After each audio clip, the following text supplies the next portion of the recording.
If Greenville's on your moving list, watch this first. I'm breaking down what living here is actually like, not the brochure version. So fast forward 26 years and here I am having built a life in the upstate.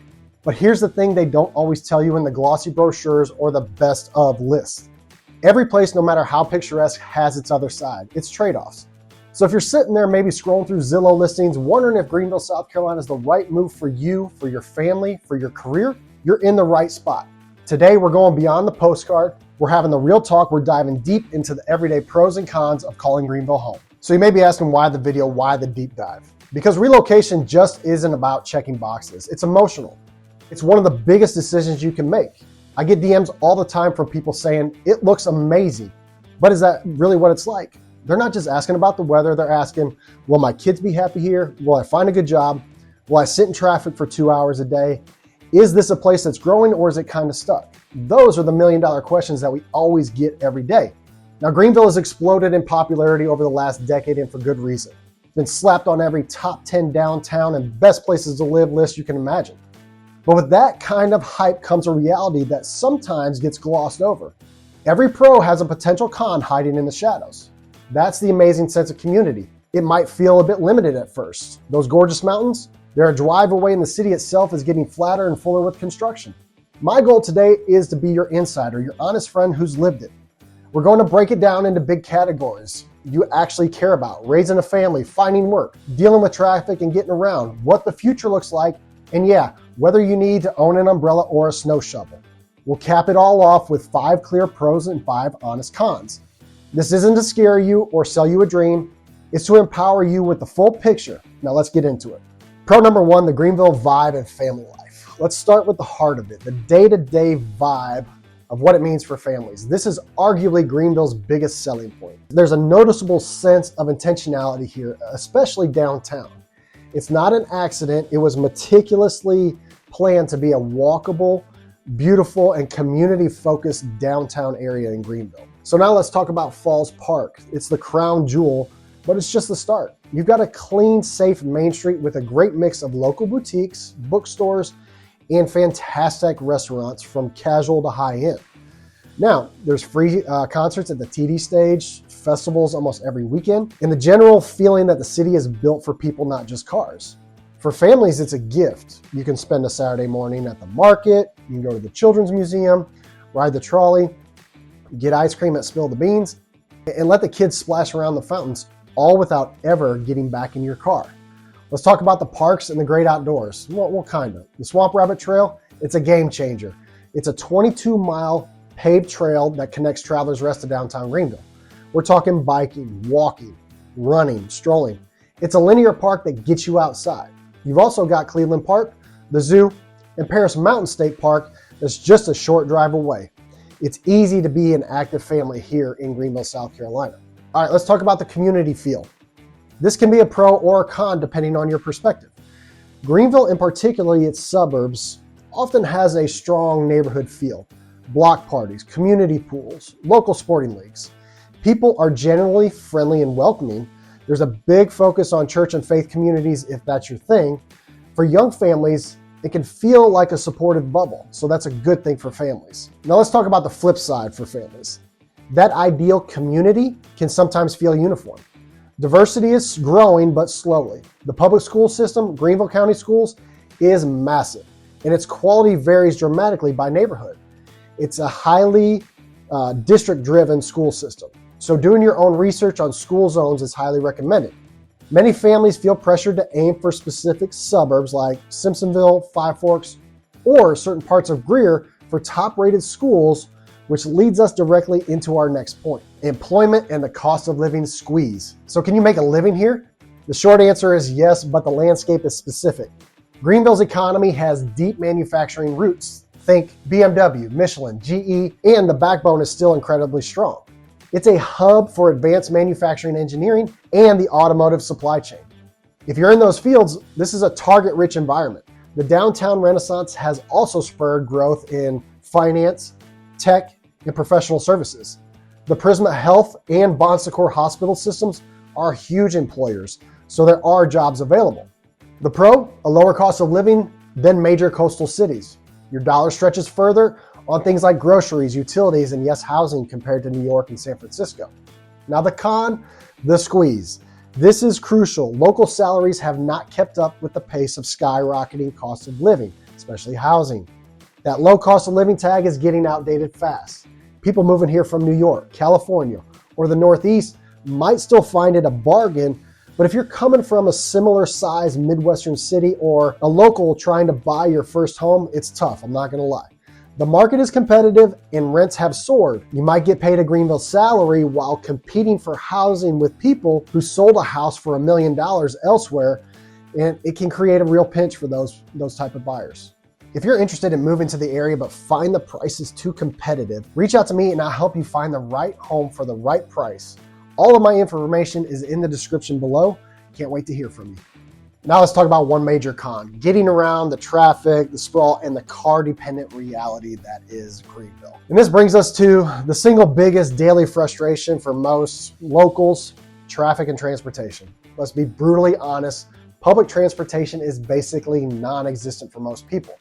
The bus system does exist, but it's limited. You will need a car, period. Now, downtown and the immediate areas are great, but the economic and retail heart of the county has become Woodruff Road. This is a multi-mile stretch of every big box store, chain restaurant, and shopping center you can imagine. And quite frankly, it is a traffic nightmare, especially from 3 p.m. to 7 p.m. every single day. The infrastructure simply wasn't built for this type of volume when this was built out. Now let's talk about the sprawl, because everyone wants the single family home with the yard, especially families. Growth has spread outward in every direction. Greer, Simpsonville, Travelers Rest, Powdersville, easily. This means a lot of people are commuting. While interstates 85 and 385 are generally good, the secondary roads get clogged. Your commute from a popular suburb can be 30 to 45 minutes of stop and go, which feels ironic when you move to a smaller city. But here's the silver lining. They're working on it. There are constant road widening projects, new bypasses like the 385-85 connector, and a genuine recognition of the problem. But it's a race between construction and population growth, which is growing dramatically here in the upstate. All right, this next video section, we're gonna talk about the weather. And this is both a pro and a con to most people. To me, it's an absolute pro. I come from the Midwest where the summers, the humidity, you can cut it with a knife. And the winters, you just didn't know. You were gonna get 12 inches to 2 feet of snow. You just never knew. But the winter months here are fantastic. It's January and February. Those are our coldest months of the year. I mean, as I'm recording this right now, they're calling for 3 to 5 inches this coming weekend, but will that happen? Who knows? We just don't know. But you get 4 distinct weather seasons here. You just do. You get the winter, which is basically January and February. Now, November and December, they can be cold, but not bitter cold. I mean, Christmas here in 2025, it was 75, 80 degrees. That's bananas. That's crazy. Once it hits mid-February, it's gonna go into spring, because once it turns into March, it starts to get warm. Now, March and April, that's pollen season. If pollen really bothers you, then those months are gonna be kind of tough because everything is blooming. Everything will turn yellow. Your cars, your house, everything. You have May, which is perfect weather, and then you go straight into summer. There's no gradual climb. It's May, summer. The humidity, a lot of people say it's humid here during the summer. You haven't lived in the Midwest, okay? It is hot here during the summer, but you live in the South. That's what you're gonna get. It's gonna be hot during the summer. And I will tell you this, if it's about 95 degrees here in the upstate, it's gonna be about 100 degrees in Columbia or the Midlands. And so there is a very distinct temperature differential and feel between the upstate, the Midlands, and the coast. So your summer months are June, July, August, September. Now, October will start to turn into fall, so you have 3 months of fall weather. December here in the South, it's fall. It just is. It's not winter. But again, you know, we've had instances where we've gotten snow in October, where we've gotten snow in November. The weather can be both a pro and a con for certain people. If you have bad allergies, it might affect you down here. I had a client that relocated from Minnesota, and when he got down here, he was only down here for 2 years because his allergies were so bad that he had to move back. It affects everybody differently. However, I'm biased. I love the weather here. It doesn't matter what season it is. I don't know what else to say. We're talking about the weather. It's both a pro and a con. Since we just got talking about the weather, let's talk about the future progression. Greenville is all in on growth. The county is attracting huge investments. The new Unified Development Ordinance is trying to guide growth more smartly. Downtown continues to expand with projects like the Southern Side Park and new mixed-use developments. Now the con, some worry it's growing too fast, losing its charm, becoming too expensive and congested. There is a tension between the big small town feel and the next Austin aspirations. Now let's talk about some of the intangibles. The pro, access to other places. You're 2 hours to Charlotte, 1.5 hours to Asheville, 2.5 to Atlanta, 3.5 hours to the beach. It's fantastic. Now the con, the airport is good for its size, but direct flights are limited. You're often going to connect into Charlotte and Atlanta. So let's do a recap of the 5 pros and the 5 cons. Here are my 5 biggest pros and 5 biggest cons of living in Greenville, South Carolina. Let's touch on the 5 pros. Number 1, the unbeatable downtown and lifestyle. The intentional, vibrant, walkable core is a daily joy and a huge asset for the community and the family life.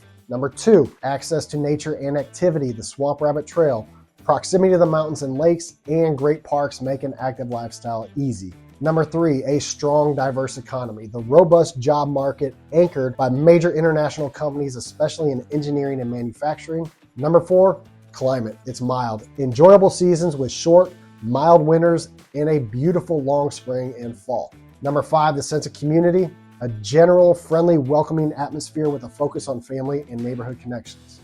Now, let's talk about the 5 cons. Number 1, traffic. Congestion, especially around Woodruff Road and key commuter corridors, is a major daily headache. The city is car dependent. Number 2, we're talking about housing costs versus local wages. The cost of living, particularly housing, is rising much faster than local salaries. Number 3, the school district variability. The quality of public schools is extremely neighborhood dependent, requiring careful research for you and your families. Number 4, the humidity and the allergies seem to be a big con here. And number 5, the growing pains. Rapid growth threatens the very charm that attracted people, leading to congestion, construction, and fear of over-commercialization. So what's the verdict? Is Greenville a great place to live? Absolutely. For me, the pros have outweighed the cons. The lifestyle, the beauty, the opportunities for my family, they're real. But is it perfect? Is it for everyone? Absolutely not. It just isn't.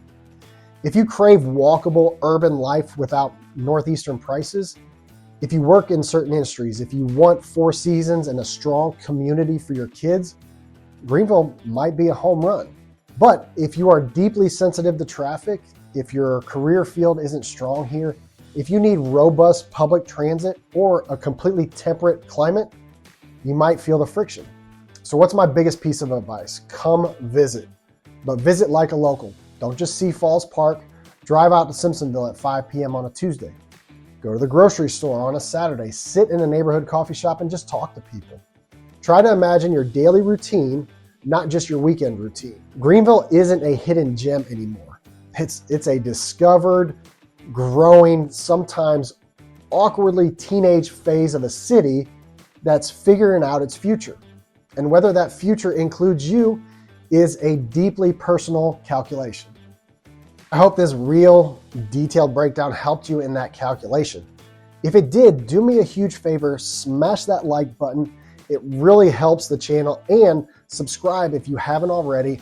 I'm always diving into realities of different cities and towns. Drop a comment below. Are you thinking of moving to Greenville? What's your biggest question? Or if you already live here, what's a pro or con that I missed? Let's keep the conversation going. And remember, no matter where you're looking, look beyond the highlighted reel. Find your place, flaws and all. Thanks for watching, and I'll see you on the next one.